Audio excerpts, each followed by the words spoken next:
So mga tol, matapos pong masungkit ni Rolly Romero ang WBA Regular Welterweight World Championship belt nang pabagsakin niya si Ryan Garcia sa round 2 at talunin via unanimous decision sa laban nila na ginanap sa Times Square, New York nito lang nakalipas na Sabado. Sa interview po kay Rolly Romero mga tol ng Fight Hub TV, natanong si Romero kung sino daw ang naiisip niyang gusto niyang labanan na qualify na legit na big fight at magbibigay motivate sa kanya. Walang alinlangan nga pong sinagot ni Romero mga tol na si Manny Pacquiao daw ang legit big fight para sa kanya.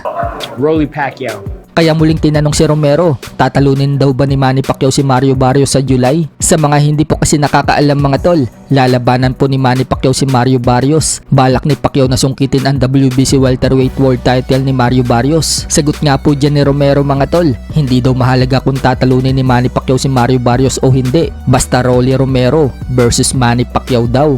No matter if he beats Barrios or not, still Rolly Pacquiao. Bagamat marami na daw talo si Manny Pacquiao, talagang pinapanood pa rin daw yung mga laban nito. Natanong ulit si Romero mga tol, siya daw ang WBA Regular Welterweight Champion habang si Jaron Ennis full champion sa WBA Welterweight. Magtatagpo daw ba ang landas nila ni Jaron Ennis para maglaban sila? Sagot ni Romero mga tol, wala naman daw duda na magaling itong si Jaron Ennis. Tremendous fighter nga daw ito, pero hindi daw malaking laban para sa kanya si Jaron Ennis. Mas marami umanong big fight para sa kanya. Tanong ni Romero sa mga media, for example daw, Manny Pacquiao or Jaron Ennis, sino daw ba ang malaking laban para sa kanya sa dalawa na yan? So walang duda na si Manny Pacquiao daw yan. O kaya naman daw Adrian Broner or Jaron Ennis, sino daw ang malaking laban para sa kanya? Syempre daw itong si Broner. O kaya naman daw rematch nila ni Ryan Garcia o si Jaron Ennis, sino daw ang mas malaking laban? Syempre daw si Ryan Garcia. Sa kabilang banda naman mga tol, may laban na po si top 1 contender sa WBO Super Bantam na si Filipino Carl-James Martin ngayong darating na May 31. Nalaman po natin yan mga tol kay Sean Gibbons na magkomento ito sa video na ipinost ni Carl-James Martin. Pero hindi pa tukoy mga tol kung sino ang makakalaban ni Martin at kung saan. Pero may nakataya daw na titulo sa laban na yan.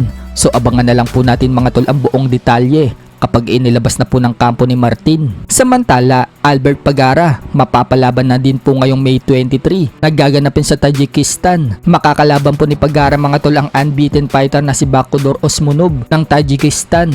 May record po itong 9-0 with 4 knockouts. Isang Olympian boxer nga po yan mga tol.